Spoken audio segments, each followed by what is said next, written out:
Pampa Debates. Oferecimento GBOX Previdência e Seguro de Pessoas. A proteção certa para a sua família. Unimed Porto Alegre. Cuidar de você. Esse é o plano. Biscoito Zezé. Carinho que vem de família. Crédito Simples Banrisul. Simplesmente para ver você crescer. E Sistema Osergues Sescope RS. Cooperativismo. A grande força do Rio Grande. Olá, seja bem-vindo ao Pampa Debates deste dia 3 de maio de 2018. Os assuntos são os mais variados possíveis e os debates também, porque aqui compondo a nossa mesa nós temos Walter Naugerstein, que vocês já conhecem bastante, presidente da Câmara de Vereadores aqui de Porto Alegre. Os assuntos são os mais variados a respeito da nossa cidade. Vamos falar sobre os moradores de rua, os planos do prefeito Marquesan para o próximo ano, que entraram já na Câmara de Vereadores. Da Câmara, nós passamos à Assembleia Legislativa do Estado do Rio Grande do Sul, que temos também a presença da deputada Anne Ortiz. Anne, uma das coisas que mais me chamou a atenção na última semana com relação à decisão dos deputados foi essa oportunidade da licença paternidade estendida para 30 dias e também a questão das mulheres, aquelas que adotam, das famílias que adotam, né, crianças, também têm a oportunidade de ficar 6 meses com essas crianças adotadas. Foi aprovado na Assembleia, é muito importante o projeto. É verdade. Também conosco, lá de Passo Fundo, o José Carlos de Souza, que é o reitor da UPF, seja bem-vindo. E também o nosso querido Paulo de Argolo Mendes, né? Nosso querido médico, presidente do CIMERS. Seja bem-vindo também. Obrigado, que bom estar aqui. E a nossa aqui. Saúde, como está? Não vamos Continua deficitária ou o programa vai começar com alguma coisa boa? É bom ou não é bom a questão da restrição do foro privilegiado, que foi aprovada agora por unanimidade no nosso STF? Eu tenho absoluta certeza de que é muito bom, mas que é muito pouco. É muito pouco. Eu ia, doutora Argolo... É quase para dizer fizemos alguma coisa. Eu ia completar exatamente isso. Eu acho que a questão do foro deveria avançar muito mais. Hoje são mais de 50 mil pessoas no Brasil com foro privilegiado. Então, a questão hoje que foi aprovada é que os deputados federais e os senadores respondem, não vão ter foro privilegiado nos crimes que foram cometidos quando não estavam no curso do seu mandato. Eu acho que é um avanço, mas ainda é um avanço muito tímido, muito pequeno. Mas, na realidade, quem deveria reformar e mudar a Constituição é o Congresso Nacional. E aí um Congresso que não quer mexer. E aí eu, antes de começar o programa, falava com o Walter aqui de pretensão política e de pré-candidatura, né, Walter? Porque eu acho que a gente precisa mudar a cara do Congresso. É fundamental mudar a cara do Congresso. E quando se discute a questão do foro privilegiado, também se discute muito composição de Congresso Nacional. Se discute absolutamente isso, porque quem tem que enfrentar, quem legisla é o Congresso Nacional. E a gente percebe que o STF tem feito isso porque não tem uma resposta do STF. Perdão. Essa é a expectativa da sociedade, de termos uma Câmara diferenciada, que acabe com os privilégios. O deputado acompanha completamente seu posicionamento, precisamos, e este avanço realmente ele foi muito pontual. Precisamos acabar com todos os privilégios. O cidadão tem que ser julgado de igual para igual, e não apenas uma casta sendo julgado por alguns crimes. A gente ainda diz... E esta limitação... Por favor, doutor, desculpe. Esta limitação de um crime cometido durante o mandato, ora, se é um ato político é uma coisa. Crime comum, né? Nós estamos falando de crime comum. E aí não pode ser julgado, nós não podemos continuar com esse tipo de justiça feito desse modo. Para alguns vale a regra, para outros vale a exceção. A única imunidade que deveria interessar a democracia é a imunidade de opinião. Perfeito. Ótimo. A única. É verdade.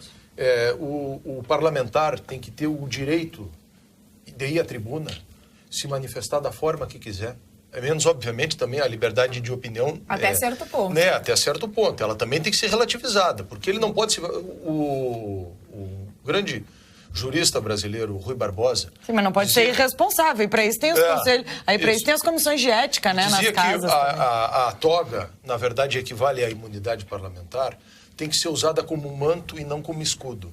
Né? E não se faz isso. Então, na verdade, eu deveria ser só para isso, só para poder ter opinião e não sofrer represália ou reprimenda política. A grande discussão de 2018 é essa. Eu tenho certeza que praticamente todo mundo que deve estar em casa, e nós aqui, concordamos que é preciso mudar. É preciso combater privilégios, é preciso ter um Estado mais eficiente, é preciso ter mais justiça sobre todos os aspectos. Menor, né? Um Estado muito menor do que é muito menos burocrático, isso a gente concorda. Agora, Carla, como é que a gente vai chegar nisso? Se pega o atual Congresso, ano passado, se começou a falar em reforma... Estamos falando sempre em várias reformas. Reforma política, reforma tributária, todas as reformas que há 20 anos a gente fala. Aí fizeram a tal da mini-reforma política. Não se teve condição nessa mini-reforma política de criar o que as burocracias dos partidos queriam, que era a tal da lista fechada. O que era a lista fechada? A direção do partido A, B ou C escolhia quem ia ser o primeiro, o segundo, o terceiro, o quarto e o quinto. Dependendo do número de votos que o partido fazia, ele colocava 5, 10, 15, 20, 50, 100 deputados no Congresso e a ordem desses parlamentares ia ser escolhida pelo partido. Pois bem, isso não avançou porque a sociedade não queria.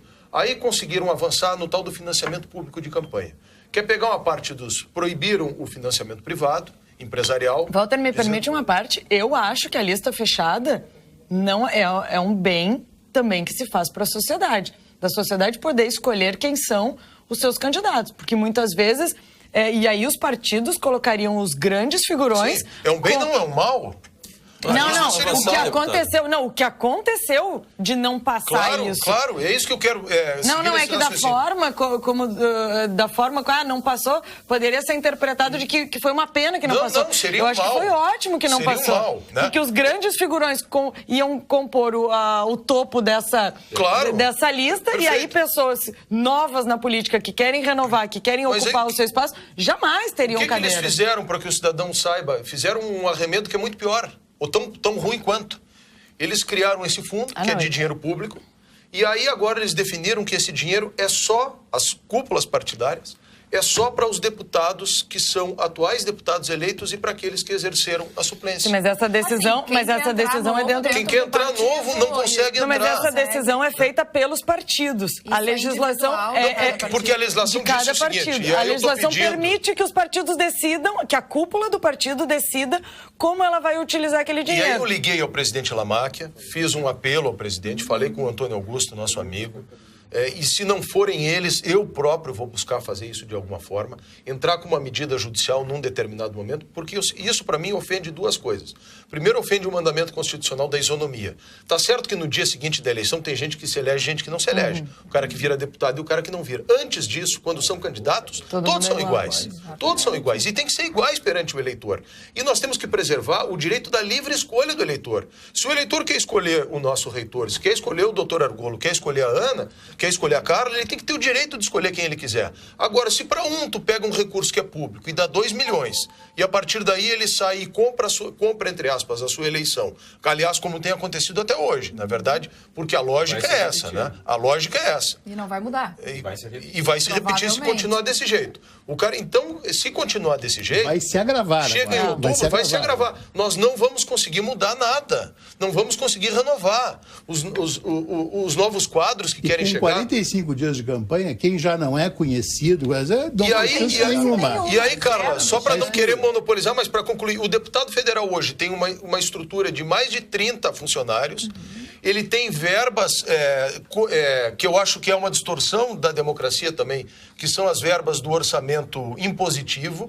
Ele dispõe de 12 milhões para chegar nas prefeituras do interior. 16 milhões ano de emenda parlamentar. Para distribuir nas cidades do interior, ou seja, fazer o velho clientelismo, fazer agrados, né, que é agrados, para dar lá, chega lá em Marau, chega lá em Passo Fundo, chega em Espumoso, chega em Erechim e distribui um pouco de uma creche para um ginásio para o outro, um tanto de asfalto para o outro, o que vira o velho toma lá da cá, da política brasileira, e não bastasse tudo isso, agora pegam esse dinheiro que seria público, que deveria ser dividido irmanamente entre todos, e vão dar só para aqueles que são são eleitos. Eu acho que se o povo brasileiro pode resistir e reagir de uma certa forma, é pelo menos tentando votar com consciência nessa eleição. O candidato Jair Bolsonaro já disse que vai negar essa verba do fundo partidário. As pessoas não entendem por que o Bolsonaro está crescendo depois. Né?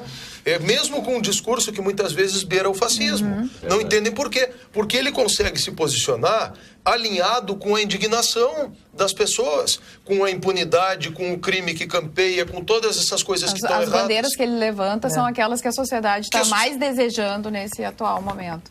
Reitor. Interessante essa colocação que o vereador faz no sentido de trazer à tona essa questão. Geralmente fica... Agora, subterfúgios, né? Não se vem a público para trazer esse posicionamento. Exatamente, ainda mais vindo de dentro de um partido, né? De dentro dos partidos. Os partidos têm que se renovar. Exatamente. As pessoas dizem, por que tu não sai do MDB? Eu vim para o MDB inspirado no exemplo do Dr. Paulo Brossard de Souza Pinto, que era meu conterrâneo ali, de Dom Pedrito, eu de Bagé, amigo do meu pai, do senador Pedro Simão. Não esse partido que a gente vê todos os dias nessas coisas. Eu não quero sair do partido, eu quero mudar o partido. Eu não quero mudar de partido, eu quero mudar o meu partido. Tá. Agora, para isso, eu tenho que, se for o caso, enfrentar essas cúpulas.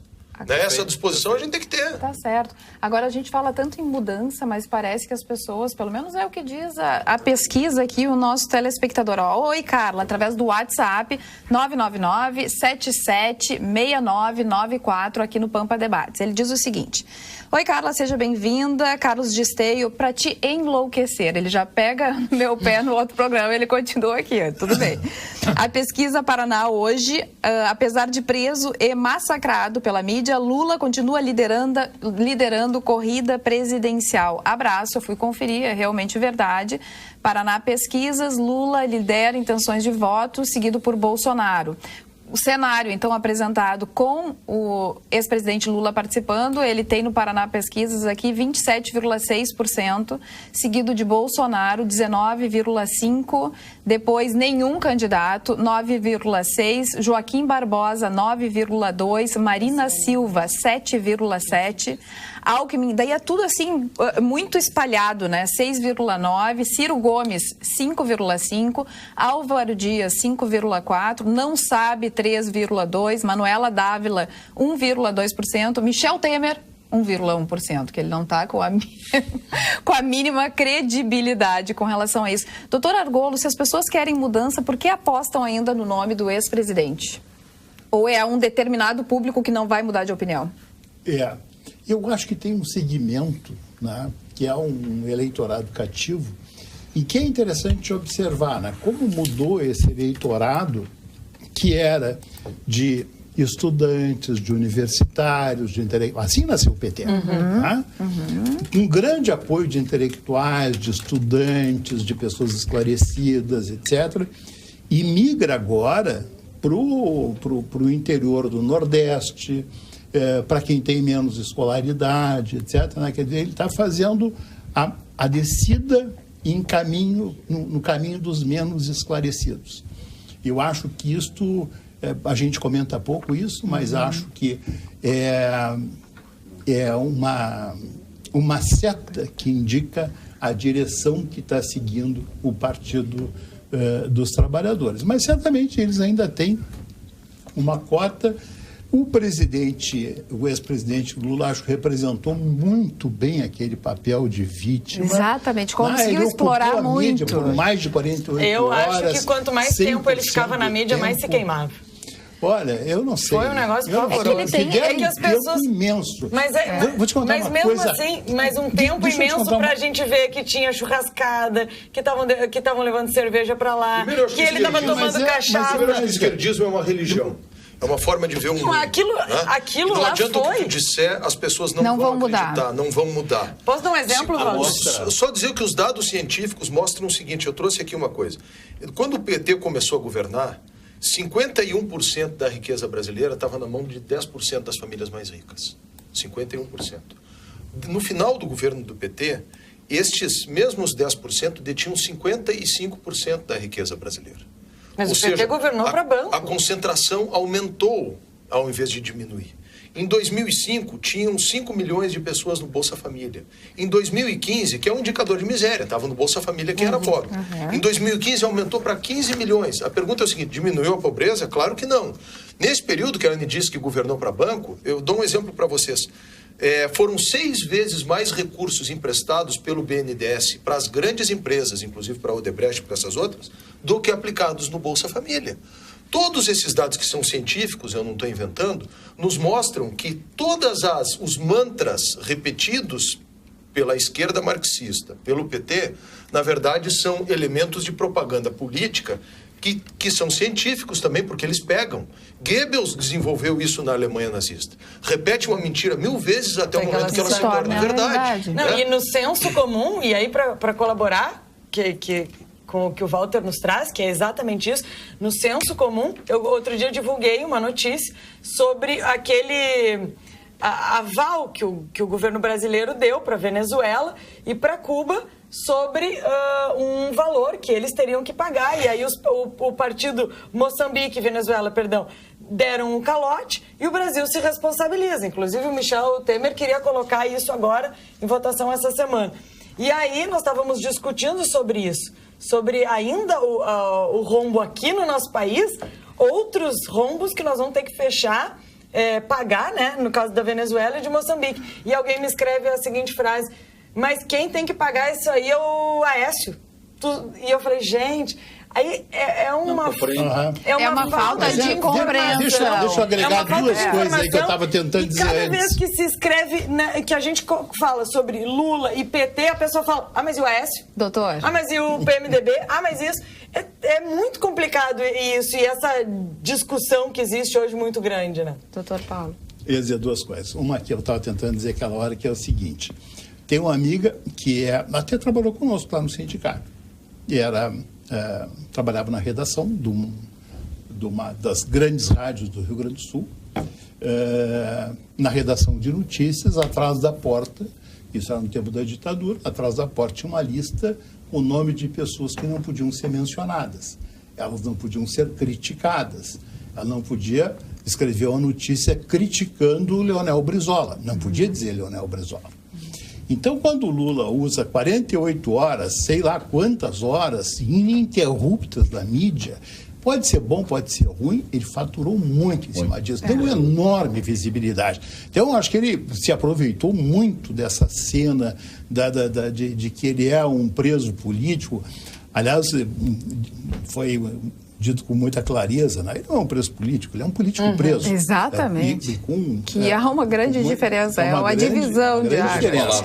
E a outra coisa, quando a gente fala nisso de dinheiro que foi desviado para o exterior, desviado no sentido de que pegaram dinheiro nosso do BNDES para gerar emprego no Brasil, entregaram para estas mesmas empreiteiras, como Odebrecht e tudo, que estão enfiadas em tudo isso em que eles estão metidos, e foram fazer aeroporto, porto, etc., no exterior.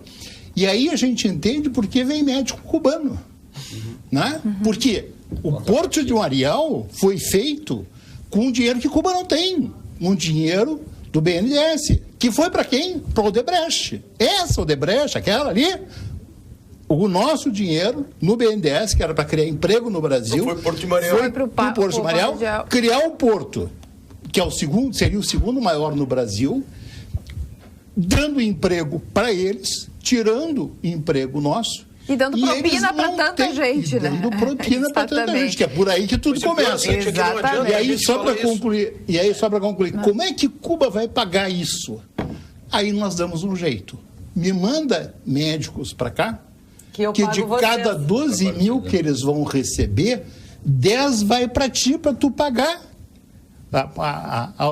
O BNDES entregou o dinheiro. Para fazer essa... E 2 tu entrega pro coitado do cara que está trabalhando aqui. Exemplo, eles até estão pagando. Coitado inteiro, porque nós trabalhamos 5 dias. Que deram o calote e agora o país... Tá, mas está trabalhando em cima de um trabalho escravo. Porque a pessoa trabalha e não recebe. Só que as pessoas não conseguem enxergar isso, né? Que péssimo exemplo que a política brasileira está dando, tanto interna como externamente, usando esse tipo de negociata. Sim. Né? E aí nós entendemos por que nós temos aqui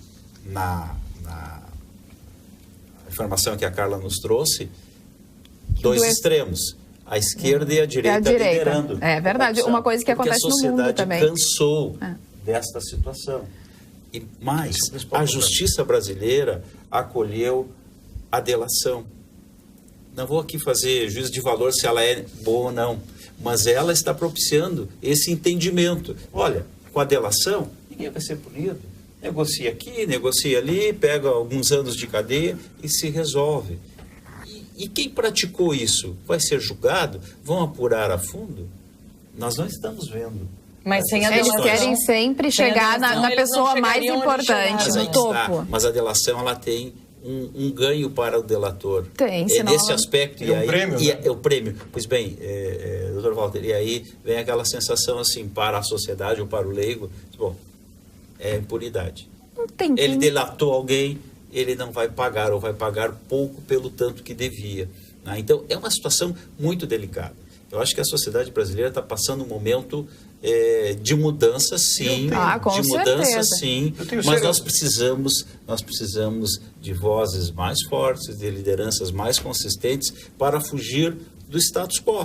Eu vou dar Agora, um de outra parte, já enquanto não tinha delação premiada, este que está sendo beneficiado, e o outro, e os outros, ninguém era pego. Ninguém, todos estavam sendo beneficiados. É fundamental manter a delação premiada, porque é ela que abre as portas para a gente entender o esquema. Esse aspecto. Com relação à delação, eu tenho só uma dúvida, que é o seguinte: o cara já é criminoso, ele vai ter uma pena imposta. Desculpem aqui uma linguagem, ele vende até a mãe para ele se livrar, porque esse cara já não tem ética. Então nós estamos dando credibilidade para um cara que, em tese, não deveria ter. Mas o que o Ministério Público e os estudos indicam é que ele é um instrumento importante para que se desarticule cadeias criminosas. Para que se chegue às provas. Não sei. topo. Agora, eu queria só me perder uma outra questão, que é o seguinte. Essa semana eu vi uma moça, foi lá no Correio para retirar uma correspondência dessas que vem com AR, e aí tem uma senhora que está ali na fila esperando para retirar. E ela pede, e aí a moça do Correio vai lá, procura e não encontra. E aí volta e diz: olha, não foi encontrado. Mas eu recebi a correspondência, está aqui. Aí ela voltou lá, procurou e de fato encontrou, depois de muito tempo. E aí essa senhora disse o seguinte: isso aí é culpa desses políticos, essa esculhambação que está. Tá? Eu estou falando isso para dizer o seguinte: tudo é culpa dos políticos hoje em dia no imaginário popular. E a partir daí, onde é que nós vamos chegar? Que caminho que há? Que saída que nós vamos buscar? Se as pessoas, como vocês estão dizendo, já não conseguem mais encontrar na política o sentido da construção de uma sociedade melhor, da edificação de uma realidade melhor, e passam a negar a política, a maior parte do povo brasileiro, e uma outra parte a se refugiar em extremos, a grande dúvida que eu tenho, a inquietação que eu tenho, é o que vai ser de nós, sociedade brasileira, a partir do mês de outubro desse ano. Mas as pesquisas mostram exatamente isso. Quando a gente tem um extremo no topo da pesquisa, os dois extremos, e em terceiro lugar ninguém, é o reflexo do que está acontecendo. E aí, o ninguém é que pode colocar a eleição num caminho absolutamente errado e que vai, com certeza, nos levar... Aliás, o que já aconteceu em Porto Alegre, eu quero só dar um dado para vocês. No ano passado, na nossa eleição municipal, 430 mil pessoas, 430 mil pessoas. Eu acho que esse número vai ser altíssimo. Votar, né? Quando num eleitorado de 1 milhão de eleitores, praticamente mais de 40% não comparece para votar, as pessoas perdem a legitimidade e o direito de reclamar e de postular qualquer coisa. Elas se omitiram do processo. Bom, as pessoas até podem se abster de votar, o que é realmente um erro hoje em dia, porque as pessoas precisam, né, entender, saber quais são os candidatos e que são as pessoas que vão nos representar nos próximos anos. Mas as pessoas não podem deixar de passar no supermercado. Sabor irresistível e qualidade que vão te surpreender. Experimente as linguiças e salsichões dos alimentos Medicamentos Castro, disponível em toda a rede Zafari, qualidade desde 1960. E o trabalho permanente de fiscalização do CREMERS nas unidades de saúde do Estado contribui para melhorar as condições de trabalho médico e de atendimento à população. No ano passado, houve um aumento de 144% nas fiscalizações em relação ao período anterior. Acesse cremers.org.br/ações pela saúde e confira esse trabalho. CREMERS, ações efetivas pela saúde. Aqui no WhatsApp, eu estava com o WhatsApp aberto. Olha aqui, ó, boa tarde, Carla e convidados. Saúdo a Rede Pampa e este excelente programa. Passo Fundenses ligados no sucesso desta cadeira cativa e autêntica e genuína democracia. Aqui, então, eu vou passar diretamente, né, já que estamos falando com os passofundenses, falar com o reitor da UPF e dos seus 50 anos. Bom, cara, com muita alegria nós trazemos aqui a informação de que a Universidade de Passo Fundo completa agora, no próximo mês de junho, 50 anos da criação ou da sua implantação como universidade. Os cursos mais antigos datam desde 1956, portanto tem mais de 50 anos. O primeiro curso foi o Direito e de lá se somaram outros tantos. Hoje nós temos lá um portfólio de 60 cursos, uma universidade que, apesar da crise, está hoje com 18 mil alunos e pujante, crescente. Olha que maravilha. Fomentando o desenvolvimento de Passo Fundo e da região. E aqui eu aproveito para fazer, tendo em vista a qualidade dos que estão aqui nesta bancada, né? O vereador, deputada, o doutor Argolo, representando a classe médica, a importância que nós temos na educação. Não há outra saída para o que está acontecendo. Se não pensar na educação. E aqui, embora estejamos falando aqui da Universidade de Passo Fundo, uma universidade comunitária e filantrópica, que é um exemplo das tantas que temos aqui no Estado, nós temos 15 instituições que congregam as comunitárias integradas ao Comung, que eu tenho a honra de presidir, que fazem um papel excepcional. Com poucos recursos, consegue dar um resultado muito efetivo para a comunidade. Qual é o curso mais procurado da universidade? Como sempre, a medicina. A medicina. A medicina que é Passo Fundo, uma das melhores do país. Olha que maravilhoso. A faculdade, o hospital é fantástico. O hospital não deve nada para ninguém e a faculdade não é das melhores do Rio Grande do Sul, é das melhores do país. Olha, com que certeza. maravilha. É excelente lá, realmente. Aliás, ali Passo Fundo é um polo médico que atrai gente toda parte de fora do estado, inclusive absolutamente reconhecido. Né? E pelo sentido de sermos um polo de saúde, doutor Argolo, Passo Fundo tem 200 mil habitantes. Tem 3 faculdades de medicina. 3 faculdades? 3 faculdades de medicina. O que significa dizer que a área da saúde, ela tem lá uma procura muito grande.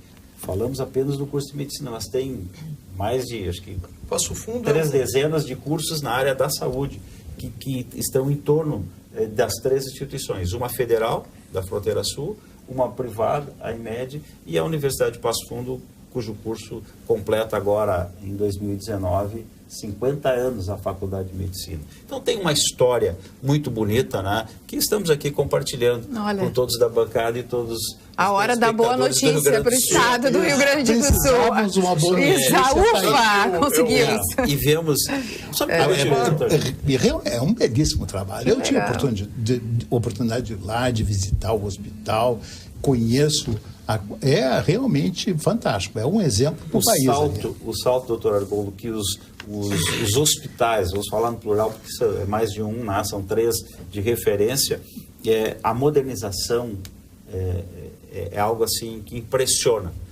O tipo de serviço, as instalações, o corpo técnico, as inovações tecnológicas de toda a ordem. Né? Estamos agora estruturando lá dentro dessa área da saúde um cluster, pensando de como articular as ações da área da saúde dentro de uma proposta que possa unir interesses, encaminhar propostas que venham ao encontro dos interesses deste grupo que trata da saúde. Né? E a universidade, sem dúvida nenhuma, é uma das que está capitaneando este movimento, né? pela sua história, por tudo que representa, e para encerrar, para não monopolizar aqui, quero dizer que estamos encerrando uma gestão de 8 anos. Hoje a mesa está bem comportada, porque eu já vi dias que não adianta. Que não dá para falar. Que não dá para falar, que a pessoa tem que pegar a palavra. Estamos com as duas mãos. Uma gestão vitoriosa, né, com crescimentos importantes na área acadêmica. Só para trazer mais um dado aqui, aí eu encerro. Nós saímos em 2010 de um doutorado, hoje nós temos 6, mais 2 encaminhados, possivelmente vão ser autorizados ainda este ano. Nós saímos de 7 programas de mestrado, estamos encerrando 2018, temos 16 e possivelmente vamos ter mais um agora na sequência. Então, isso eu estou trazendo uma amostra do que é uma universidade comunitária que trabalha com seriedade e que já formou mais de 77 mil profissionais. Números a serem comemorados, mas doutor... Com muita alegria. Aproveitar a presença do reitor aqui para mandar um abraço para o nosso ex-deputado e ex-prefeito Fernando Carrion. Perfeito. Que é uma figura queridíssima lá da cidade. Grande amigo. Que tem me ciceroneado, eu tenho ido bastante a Passo Fundo. Passo Fundo é uma cidade pujante, é um exemplo daquilo que a gente deseja para o Rio Grande do Sul. Que bom. Para o Ivo Pacheco, que é um ex-vereador lá. Para o Nogueira, que é presidente do clube de tiro lá de Passo Fundo. Certo. Que é uma pessoa fantástica também. Estou aproveitando aqui, né? É claro. Para o Fernando Escorteganha, que há poucos dias teve nenê lá também. Então, quero lhe dizer que leve um abraço para toda aquela gente boa de Passo Fundo, que eu tenho certeza que estão nos ouvindo. Eu tenho um irmão que advoga também, e lá é um outro polo de direito também. Direito forte. Também. Temos empresas lá da área do agronegócio, do biodiesel. Né? Tem a Oleoplan, tem a Cameira, a BS Bios, do nosso...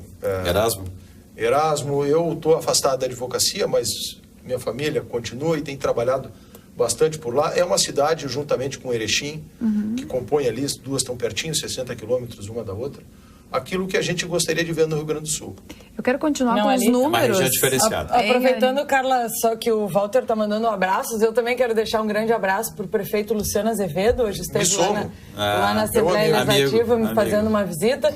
Eu que já trabalhei, inclusive, com o Luciano, quando ele era deputado. Um grande prefeito de Passo Fundo. Também quero mandar um grande abraço para o vereador Pedro Danelli e toda a família Danelli, que há poucos dias perderam a sua matriarca. Então, meus sentimentos e um grande abraço a todos. Bota o doutor Irineu Guilherme aí junto, tá? Tá, mais um. Olha aqui, ó, tá aumentando a lista. É uma lista grande. Exatamente. Mas eu queria continuar nos números.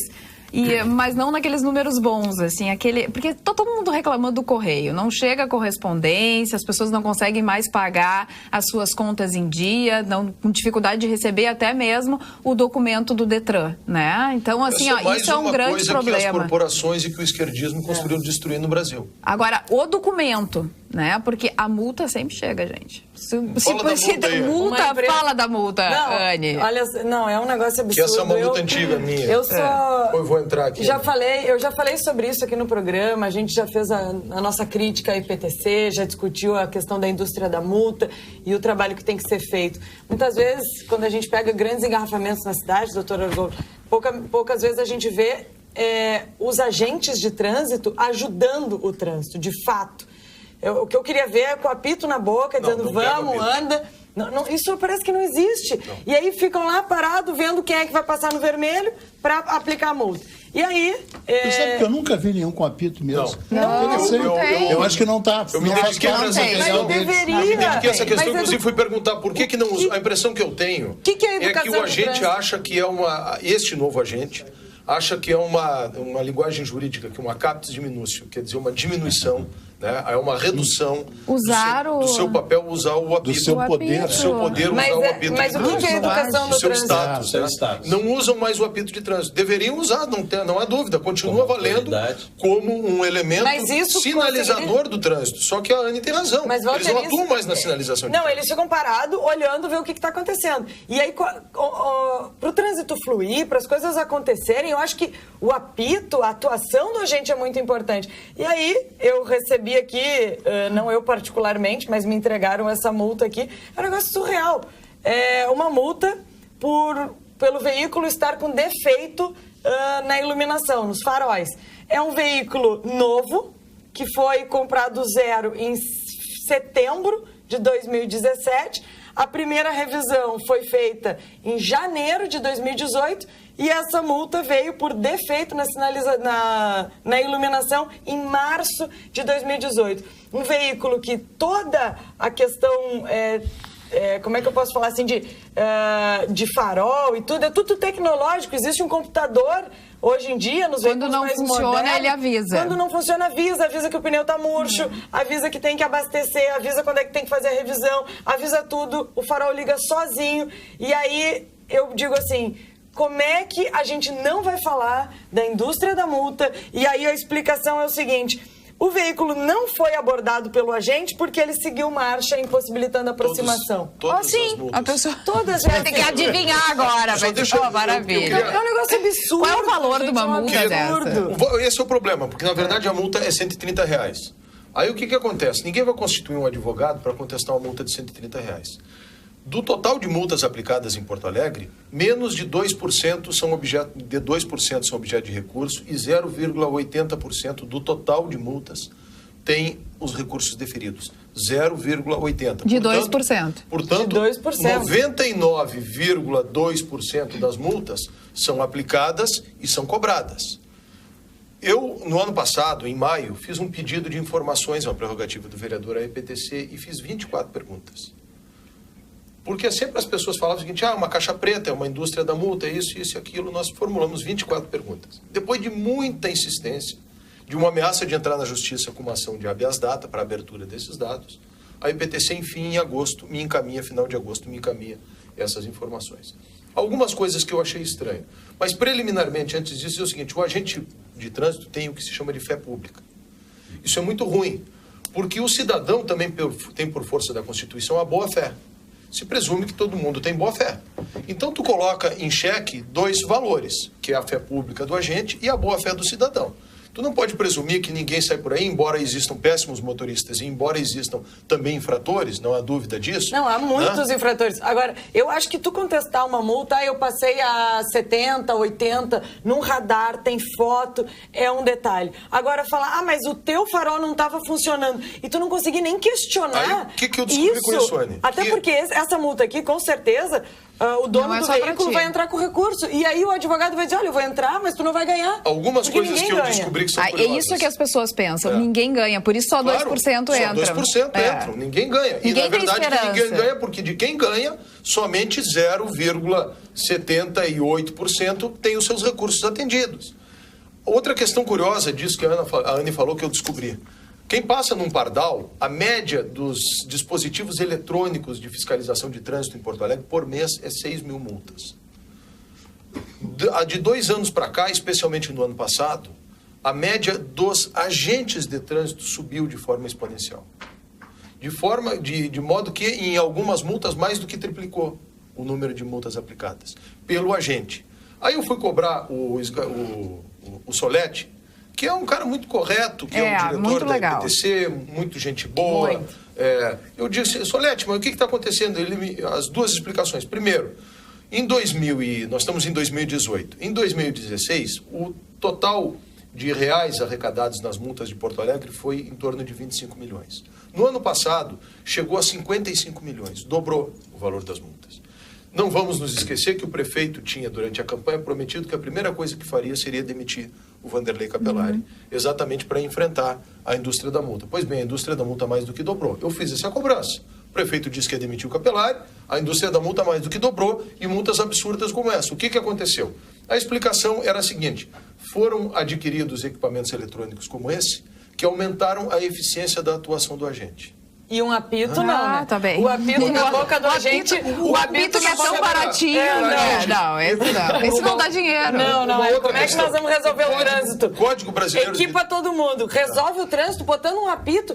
Eu acho que tem muito motorista, Valdir. A gente não está aqui passando a mão na cabeça do mau motorista, daquele que dirige em alta velocidade, de quem estaciona onde não pode, atrapalhando todo o trânsito, daquele que cruza, quando vê que o sinal ficou vermelho, cruza e para no meio do cruzamento, impedindo que todo mundo ande. Esse sim tem que ser multado, e tem que ser multado com multas fortes, que realmente tem o efeito, né, educativo, que é no bolso, infelizmente.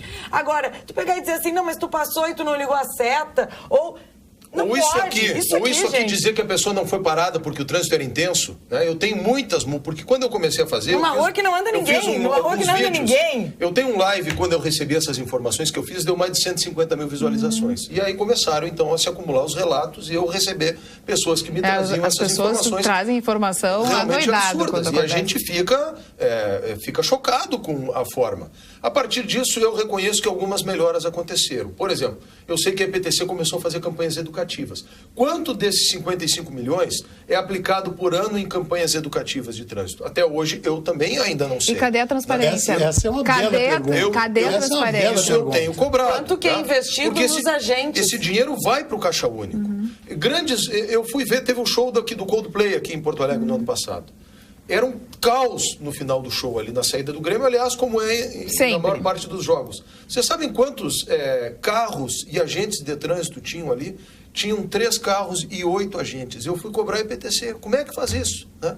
E aí eram as dificuldades. Esse dinheiro estava indo para onde? Ou vai para onde?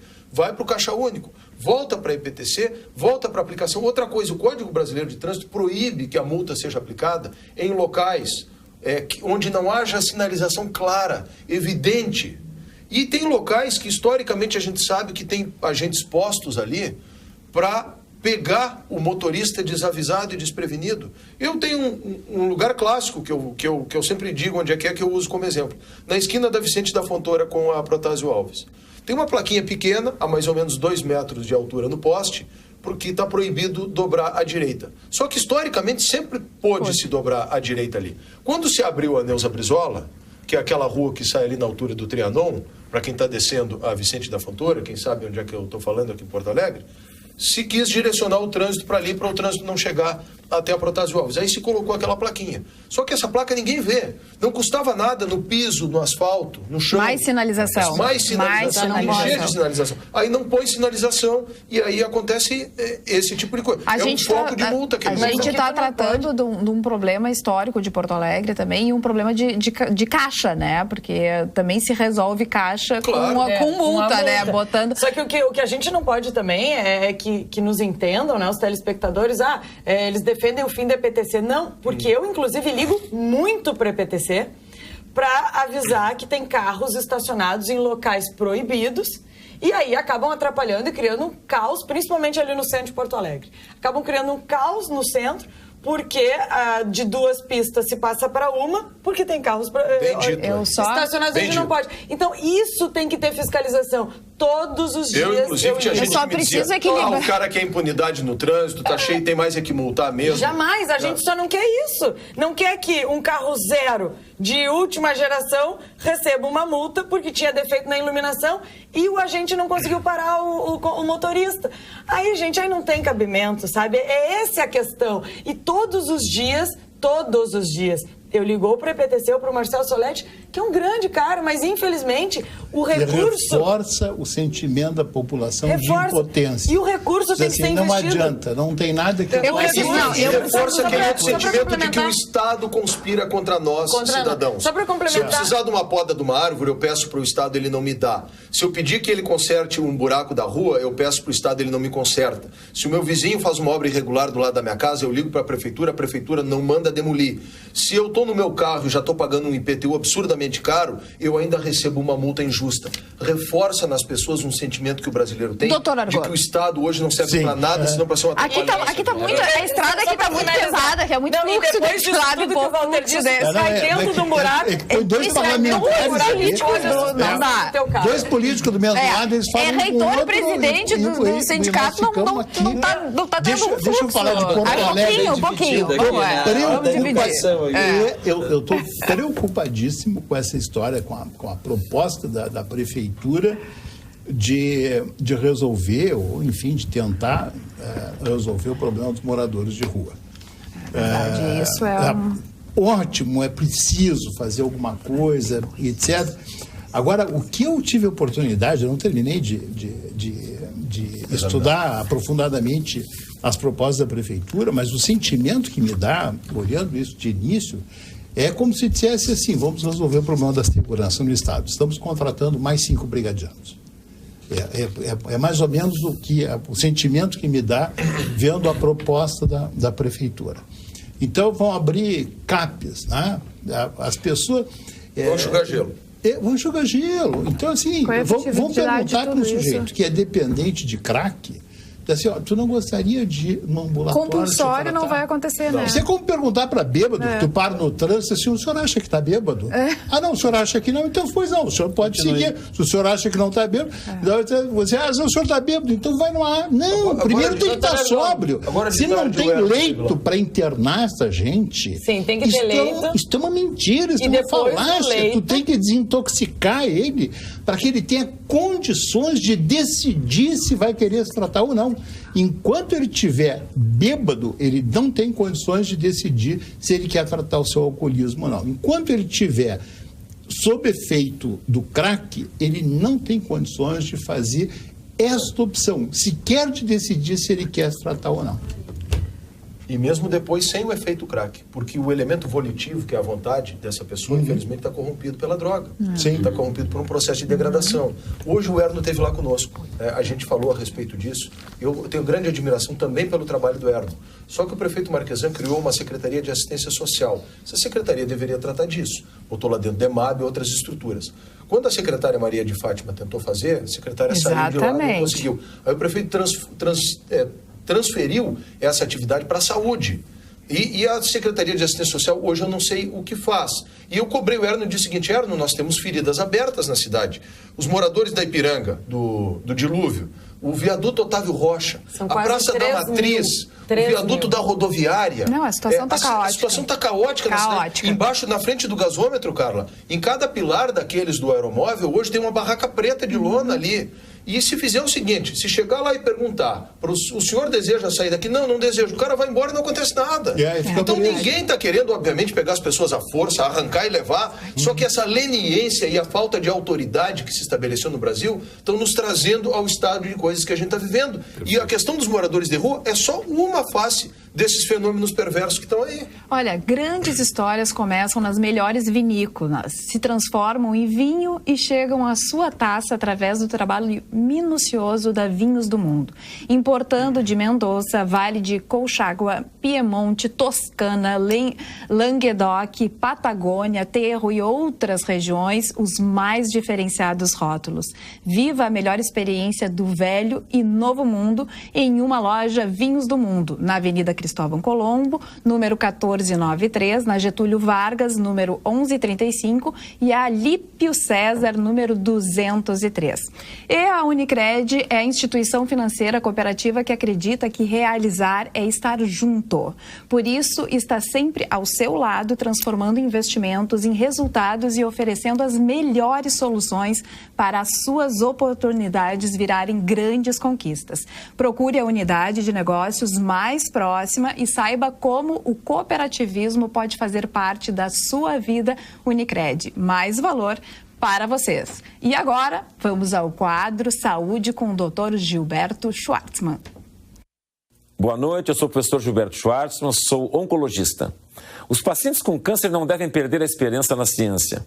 Há avanços impressionantes e novos tratamentos imunológicos revolucionários. Eu vou dar um exemplo aos senhores. Por décadas, se sonha com formas de utilizar o sistema imunológico no combate ao câncer. Isso faz sentido, pois se o nosso sistema de defesa foi feito para nos defender de agressões, por que não utilizá-lo contra o câncer? Um estudo recente, incluindo mais de 900 pacientes, e que foi apresentado no Congresso Europeu de Oncologia, revelou que pacientes com melanoma maligno de alto risco, que é um câncer de pele, ou seja, tumores com alta chance de que a doença possa voltar após a cirurgia, tiveram uma redução impressionante no risco de falha com o uso de imunoterapia. Vale a pena você discutir esse assunto com o seu médico.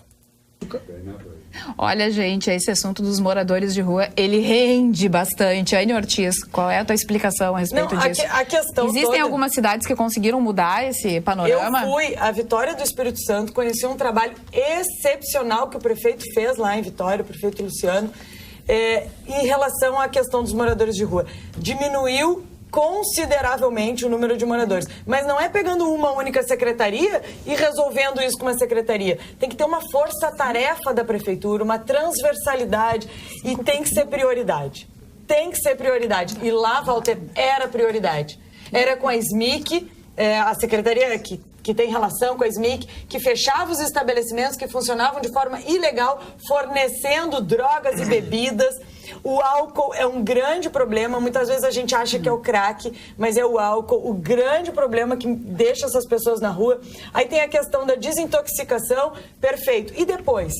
E depois, o que faz com ela? Encaminhamento dessa pessoa. Ela vai para onde? Vai para o albergue para criar núcleos de novo e conseguir... Porque daí tu cria o foco. Então tem que ter uma política pública. Agora, essas fazendas terapêuticas têm tido um excelente resultado. Só que depois que a pessoa sai da fazenda, ela não tem família. Tem fazenda até de traficante. Mas muitos não têm pra onde voltar. Igrejas que têm a expertise desse tipo de ação, como a Anne está dizendo, é uma transversalidade.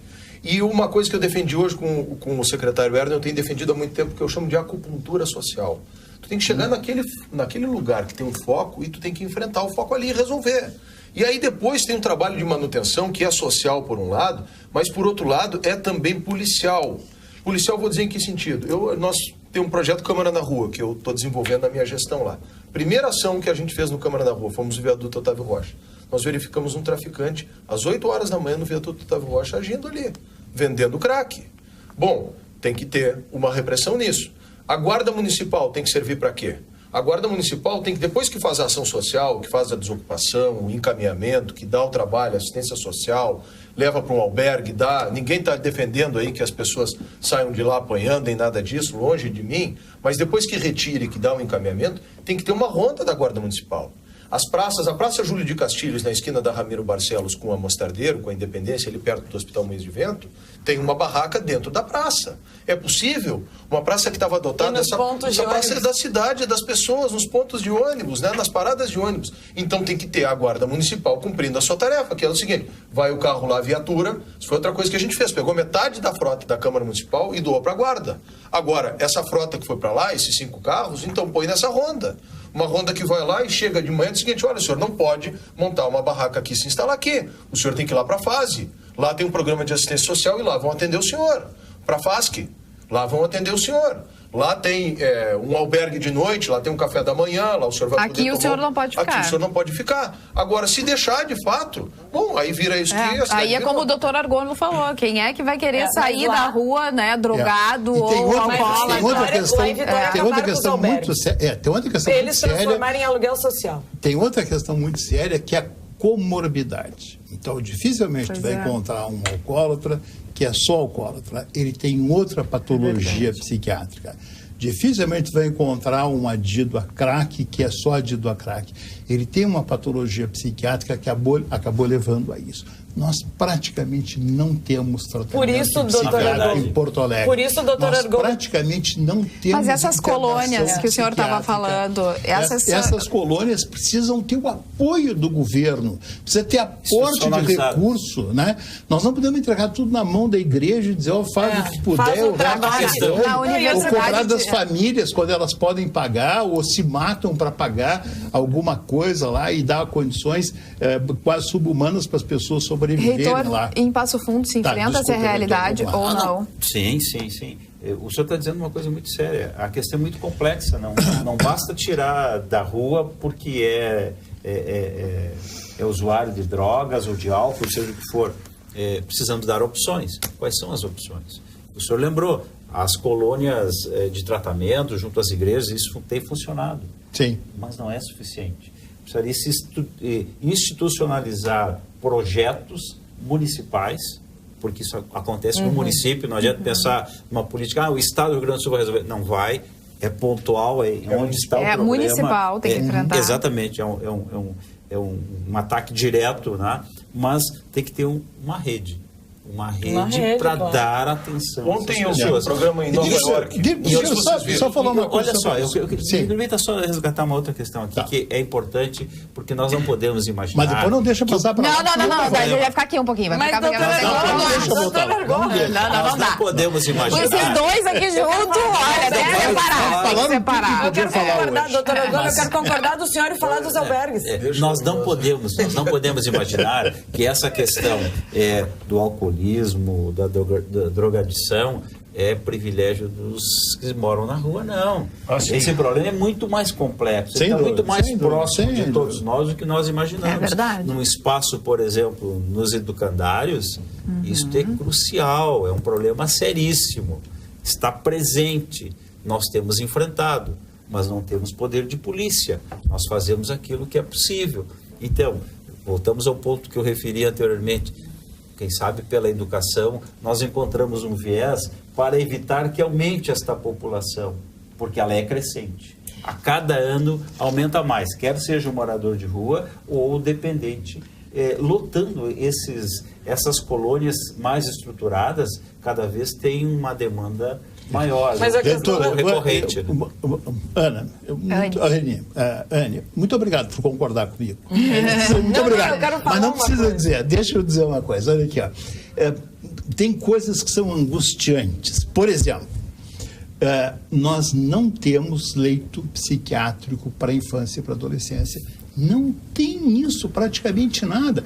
Então, esses dias me chamam ali no postão da Vila Cruzeiro, onde tem uma emergência psiquiátrica, porque tem 5 consultórios médicos, não pode, pelo ECA, pela lei da infância e adolescência, pelo Estatuto da Infância e Adolescência, e até pelo risco de abuso, inclusive abuso sexual, tu não pode botar criança na mesma área de adulto com Mas patologias psiquiátricas. Então, chega lá uma criança que tem 8 anos, porque criança com 8 anos faz surto psicótico como qualquer, e ouve vozes também, e ouve vozes que mandam ela pegar a faca e enfiar no peito do irmãozinho que está no berço. Isso acontece. Aí tu chega lá essa criança, tu não pode dizer para a mãe, leva ela para casa e cuida para ela não esfaquear o irmãozinho. Ela tem que ser protegida, ela tem que ficar protegida. Aí tu não tem onde botar. Interna ela, eu estou contando um fato real. Eu sei, eu conheço. Interna ela num consultório médico, onde o médico estava atendendo. Aí chega outra. No fim, os 5 consultórios tinham 6 crianças. Um dos consultórios tinha 2 crianças e as mães brigaram ainda. Né? E os médicos atendendo na sala da assistente social. E a assistente social sentada na cozinha. Então, assim, se a gente não tiver como acolher, e olha, eu estou falando da criança, se não tiver como acolher esta pessoa que diz, eu quero me tratar, diz assim, não adianta. Tu quer te tratar? Então, eu sinto muito. Não tem como. Não tem. Então, isso é uma bobagem. Ter vontade.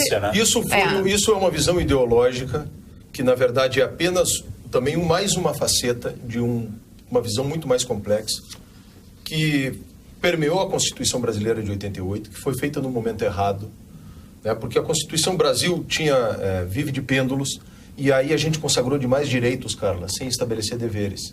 E aí todo mundo tem direito a tudo, inclusive o cara tem direito a dizer o seguinte, não, eu quero ficar aqui e ninguém pode tocar. E a gente daqui a pouco vai ter direito a falar mais, só um pouquinho, pagar. tá? E as pessoas também têm direito Também. aqui a se manifestar e a gente lê. Prezados, a linda Praça do Aeromóvel está tomada de moradores. Já tivemos eu e outras mães que nos retiraram por ter uma família alcoolizada brigando próximo aos balanços, na Praça Júlio Mesquita. Logo adiante, ao lado do Museu do Trabalho, há praticamente uma casa. É a Camila, moradora do centro. E agora nós vamos ao ponto final.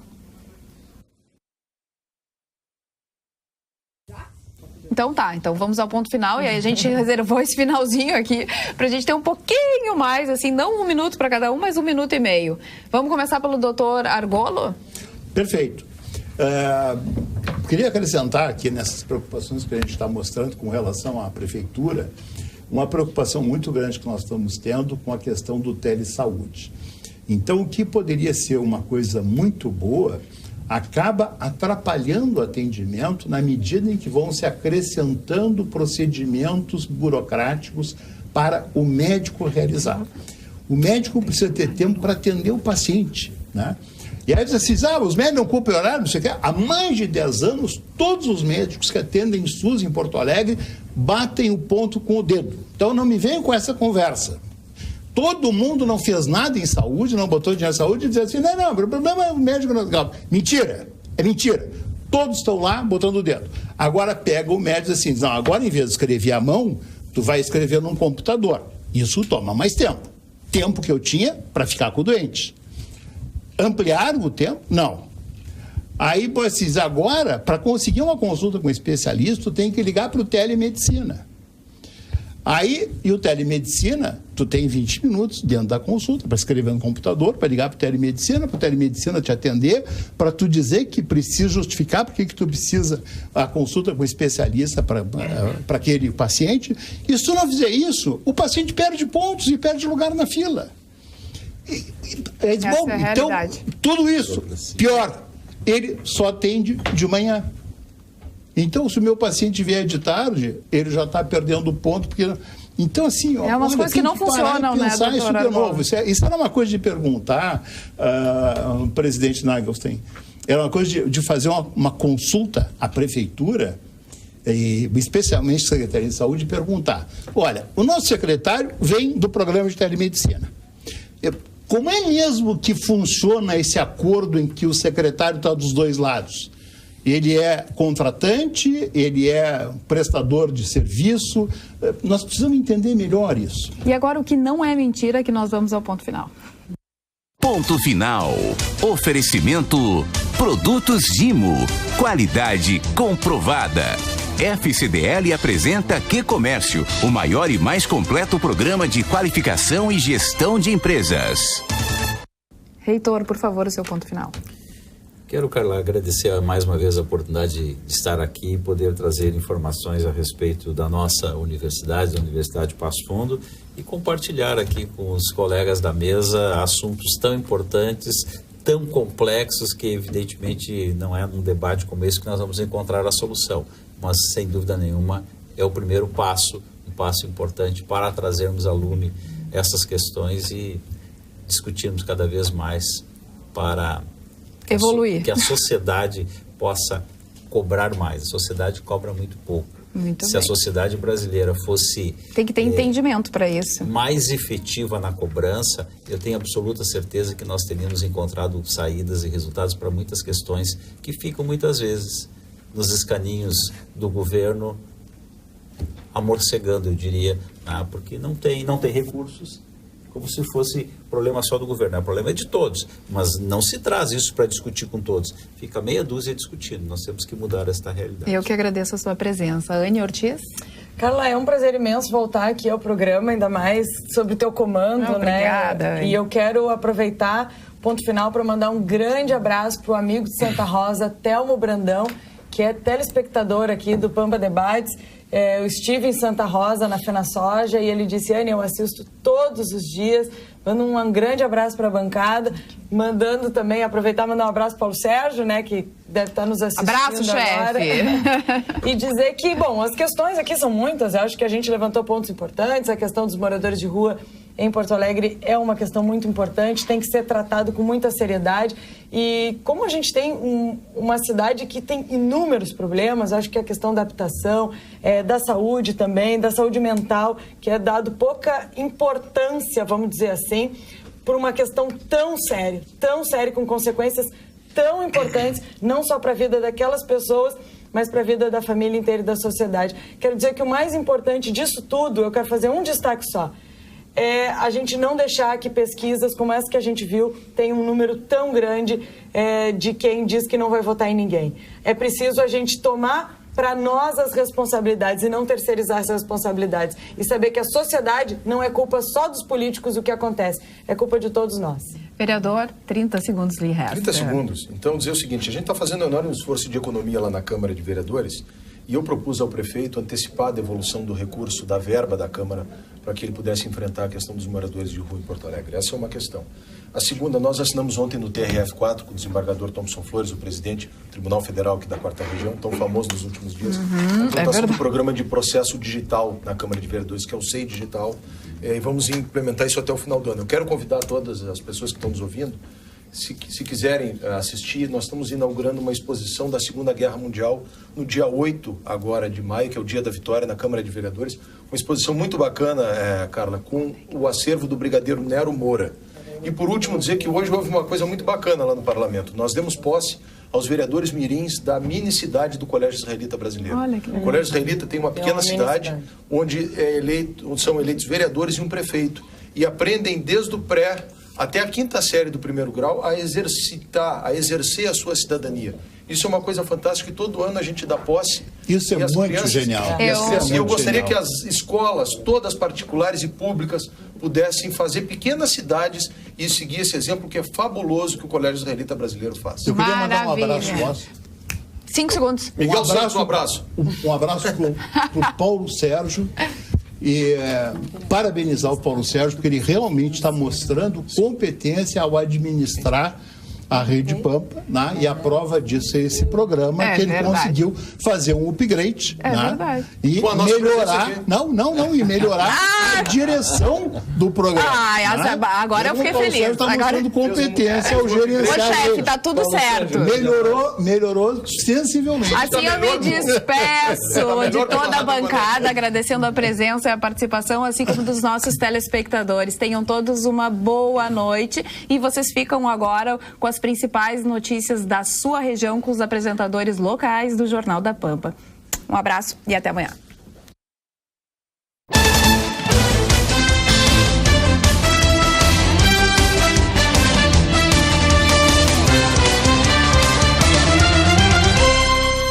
Pampa Debates. Oferecimento GBOX Previdência e Seguro de Pessoas. A proteção certa para a sua família. Unimed Porto Alegre. Cuidar de você. Esse é o plano. Biscoito Zezé. Carinho que vem de família. Crédito Simples Banrisul. Simplesmente para ver você crescer. E Sistema Osergues Sescope RS. Cooperativismo. A grande força do Rio Grande.